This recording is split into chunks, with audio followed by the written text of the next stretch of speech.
Welcome back to another edition of Grace to All. And I'm so glad to have with me again Christina Dent. Those of you who heard our interview last week, I know that you were impacted by it, and probably it may have already contacted her, got her newsletter. If you didn't get to hear that, please go back and listen to it. We're going to talk some more about it today, but and I won't read her introduction again because it was on last week, but she basically has a great passion for helping people see how in many times our prison system is not helpful to people who are addicted to drugs. And she's done a lot of research on that. She's changed her mind. I love that term because it comes from a Bible term, the word metanoia, that we have got to misunderstand it, but it really means to change your mind, to come to do a 180 on what you think about God and God's ways and things like that. So enough of me talking. Christina, welcome back. Thanks for being with us again. Thanks, Paul. Great to be back. Thank you. So tell us, you've been educating people starting in your home state of Mississippi, and then doing a TED Talk and doing interviews like this, which I heard you do one with our friend Nicole Jansen, and you've been able to help open people's eyes. Tell us what you're seeing. Have things been implemented either in the United States or in other countries? What's going on out there? Yeah, that's a great question. So quick refresher from the previous episode. When you think about kind of where harms are coming from related to drugs, there's more harm in the market when they're criminalized because it creates crime from an underground market, which funds gang and cartel activity. There's more overdose deaths from contamination. And then there is harm to consumers and their families by criminalizing them, putting them in jail for possessing a substance. So there's no country that has undone all three of those harms. And the only way you can really undo all three of those harms is through some sort of legal access to substances where people have some, there's a label on them. They know what they're taking. They can buy them from a store or a dispensary or a pharmacy of some sort instead of on a street corner. But Portugal took the biggest step that any country has taken to undo those harms from the criminalization of drugs. So they did not address the market. They still have an underground market. They still have contaminated substances, but they decriminalized possession of drugs. So they addressed that consumer harm. And 20 years ago, in 2001, they stopped criminalizing the possession of any kind of drug. So if you are caught in Portugal with heroin or cocaine or cannabis or whatever, you're not arrested for it. You can be given a civil citation, like a fine for it. But you can also just go before a committee that offers you, do you think you have a problem with this substance? And if so, do you want treatment for it? Or are there other things in your life that we could help address? Do you need housing? Do you need a job? So they went from having one of the worst overdose death rates in that part of the world in 2001 to now having one of the lowest. And they did it through switching from an approach that tried to force people to not use drugs by either threat of punishment or punishment to saying, let's actually address why they want to use drugs. And that, I think, is just the crux of this whole thing, is that we have focused almost exclusively on the substance. And we have failed to recognize that substance use is a response. It's a solution attempt at something else, some other problem, some other feeling, some other experience that people want to change in some way. They want to numb it. They want to, feel better. And I actually had one father of a son. He lost his son to a heroin overdose a couple of years ago. And I connected with him after that. He had read an article I had written in the newspaper, and he told me, that his son's addiction, he realizes now, was that when his son was using those drugs, it was a way to turn down the volume on all of the things that he was hurt by, all the hurts that he felt. And I thought that was such a profound way of thinking about substance use, as turning down the volume, a way of numbing, a way of taking the edge off all of the different things that can be happening in a person's life that are hard and painful, and maybe traumatic experiences that they have not been able to heal from. And so Portugal, they switched their approach from let's try to punish them out of drug use to let's try to build them a life that they want to be fully present for. And so that they won't want to use those drugs as much anymore. And so they stopped arresting people for that, which, the sort of our cultural understanding is, oh no, everyone's going to start using drugs. It's going to be mayhem in the streets. They did not find that. They have not had an increase in drug use since they did that. They've had 20 years of data to back that up. But what they did find is their injection drug use dropped in half. Really? Wow. Their drug addiction dropped by a third. So if you just think about right now in America, I just heard a week or two ago that about 1 in 3 families has a family member who is addicted to a drug of some sort. That might be alcohol, it might be any number of things. So what if 1 out of those 3 families was not experiencing that? I mean, it would just be this kind of unprecedented policy win that we would think this is incredible to be. We have an expanding addiction rate, not one that is decreasing. And yet Portugal found when they stopped traumatizing people that they actually had an addiction rate that fell. Fewer people are problematically using drugs in Portugal today by a third. And then they also found that their drug-related crime dropped, which is you can see this kind of direct connection to addiction rates decreasing, because the vast majority of all property crime, so people stealing your stuff, your lawnmower, whatever, and the vast majority of prostitution is all related to getting enough money to feed an addiction. So when you have a third less addiction in your country, you have a lot fewer people that are committing those drug-seeking behavior crimes. So it's been a huge policy win for them. They have shifted from using, the United States uses 90% of our drug intervention money on enforcement, and only 10% of it on prevention and treatment. And Portugal does the exact opposite. They spend Wow. 90% of their intervention money on prevention and treatment, and Wow. only 10% of it on enforcement. And the world hasn't ended there. It has actually improved, not just for people using drugs, but for people in the community. Sure. It's better for the community if fewer people are committing drug-related crime. I mean, that's a Well, net yeah. positive for everyone. Well, that's a great example, Christina. Are any other countries starting to follow suit? There is no other country that has decriminalized. Oregon, our state of Oregon in the US, has done a similar thing, but just in November. So it's very early. There's not good data out of there yet on kind of what they have seen from that, but they decriminalized possession of all drugs as well.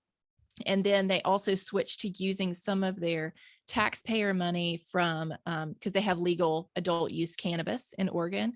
And so they're using some of the tax money that they're getting from cannabis sales to fund an expansion of their drug treatment programs, because they had really poor access to treatment in Oregon. So they're trying a similar thing as Oregon did, and we'll see how that pans out. People that I've told the Portugal story to have said, well, that's on the other side of the world, and it's Europe, and it's a tiny country, and who knows if that could really work here. So we'll see what happens with that. I think there's a lot of potential for that to be positive, but I also think there is a sense, whether or not we realize it, in which we appreciate that people are put into jail when they're doing chaotic things, even if they're maybe not committing other crimes. But our human nature is not to want to see people that are struggling. And so we don't realize quite how many of them are actually going into jail right now, and their struggle is just hidden from us. And so when we stop putting people in jail who are struggling, there is a part of us, I think, that is going to bulk against that and say, we don't want to see that. We want our world to look nice and put together. And so I think I think we just need to be aware of that a lot of the harm we still see is driven by the criminalization of substances. That's what makes it so expensive to have a drug addiction, is that they're criminal, they're very expensive on the street. And so much of that kind of criminal activity in our communities that is the thing that really worries us, is driven by that underground drug market. So I'm optimistic about decriminalizing possession, but I'm doubly optimistic about actually bringing those substances back into some regulatory control, kind of like we did with, alcohol prohibition. We have all of this harm increase. There's contamination. There's gangs and cartels owning the alcohol market. And then when we ended prohibition, that all of that violence and crime and all of that chaos subsided, not because alcohol can't do any harm. Certainly it can. It harms a lot of people every year. But because we ended up deciding with alcohol that we should handle it in a way that just reduces the harm. So we went from, trying this sort of strong arm approach, like we can just shut the lid on it and it will just disappear, to saying, you know what, it's not going to disappear. And instead, let's shift to thinking about how we can reduce harm from the substance that is going to be with us. And that, I think, is the shift that we need to make with all these other substances as well. Yeah. Oh, gosh, that sounds good. With our group here in Lawrence, Kansas, just outside of Kansas City, I'm friends with everybody in our congregation. It's not that large of a congregation, but I'm pretty close to all of them. And I officiated at a funeral week after Thanksgiving for some close friends of mine whose 38-year-old son died of an overdose, and there was fentanyl, and pretty sure that it was contaminated drugs. And I can't put myself in their shoes, but I did go through that with them and with their extended family and stuff. And words can't express the feelings and what goes into something like that. And of course, just saying, well, choices have results. That doesn't help a grieving mom or dad or brother or sister or whatever, because we all make choices that aren't good. Obviously, some of them have worse consequences, but being able to both of those things, decriminalizing and being able to, as you said, with alcohol, to control it so that you eliminate the people going blind from drinking moonshine that has nobody to answer to for the quality of it and that kind of stuff. Boy, it seems like a no-brainer. It is. Somebody told me recently, they were like, so I'll give you a little more context. I was presenting at a civic club, and I was presenting this same content that we've talked about over these last 2 episodes. And the president of the club came up to me afterwards, and she said, as you were presenting, I kept thinking to myself, there's no way that she's going to talk about legalizing something. There's no way that she's going to talk about that.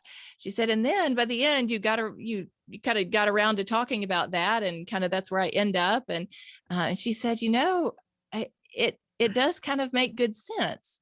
And I think I recognize and I feel that struggle in us between, what feels wrong to us, like, oh, there's no way, that feels like I'm sanctioning drug use. It feels like I'm telling people it's okay. What are my kids going to think, if I can't say, look, it's illegal and that's why you shouldn't engage in that behavior.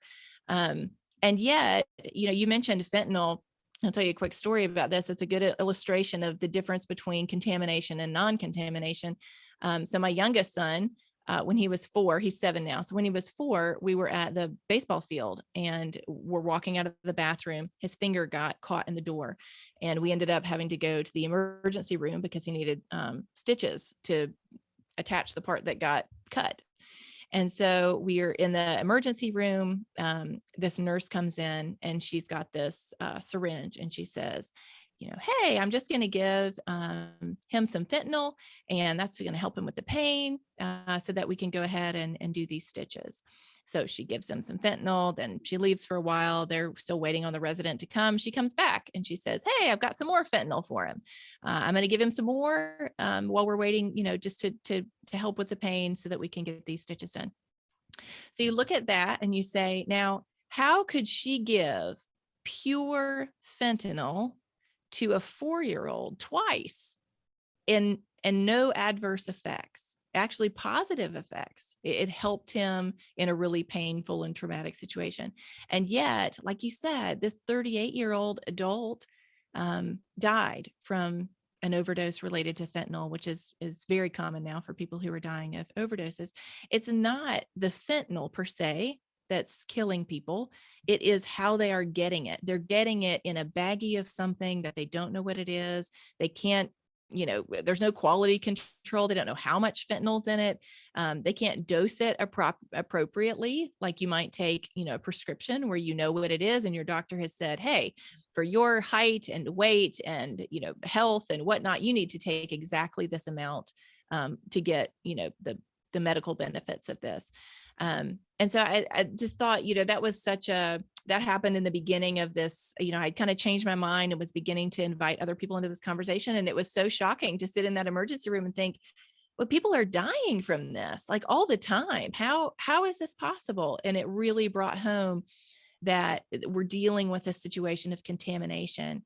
And when the only way to address that contamination is by kind of releasing this pressure valve from all of these millions of people that are using these contaminated substances, because fentanyl's not going anywhere. It's here because it's potent and it's easier to smuggle than heroin is. Yeah. Because it's more potent than heroin is. Sure. Well, Christina, I know the answer to this, who can change things? It's legislators, right? So what's it going to take for legislators to change their minds and see this as a problem and be willing to make those necessary changes? I see that as 100% a function of how many people change their own minds and then are willing to talk about that publicly with their legislators, with their neighbors, with their friends. Legislators are always sort of testing the air to see what are people thinking? Do they want me to crack down on this? Do they want me, what do my constituents want? And for decades of American history, constituents have said, crack down harder. It's not working, crack down harder. And now there is shifting happening because so many people are losing loved ones. And there is a sense of sort of being broken to the point of we must do something differently. This is a disaster. And that is absolutely how change happens. It's through people being willing to just say something. And I totally get the fear against that. The first time I sat down at Facebook and wrote anything on my Facebook page about drug policy or changing my mind, I was literally shaking. Like my hands were shaking as I was typing. And I thought, all these people from my whole life here in Mississippi, they're going to think I've gone crazy. They're going to think, what on earth, is she not a Christian anymore? And I have recognized that once I started just talking about it, and go read my posts, I'm not angry. I'm not, I really want to invite people into this conversation. And I realized in doing that, how many people would come up to me in real life and say, thank you so much for what you're talking about. I grew up in a family where there was addiction and it was so stigmatized that my parents wouldn't go get help.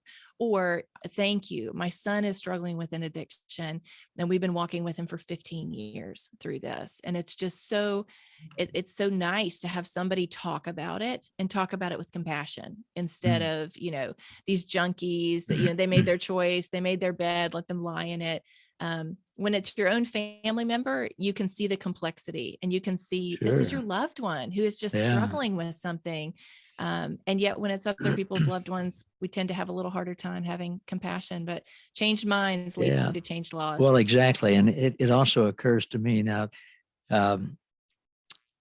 Kansas is in the Bible Belt. Probably Mississippi would be considered more in a Bible Belt, but we're in parts of the country where pastors, priests, ministers still carry some weight and some respect in what they say. So yes, for people to be willing to talk about it, but it would seem to me that if people would hear their pastors, priests, whatever, rabbis, talking about this in the way that you are, opening some people's eyes, they would.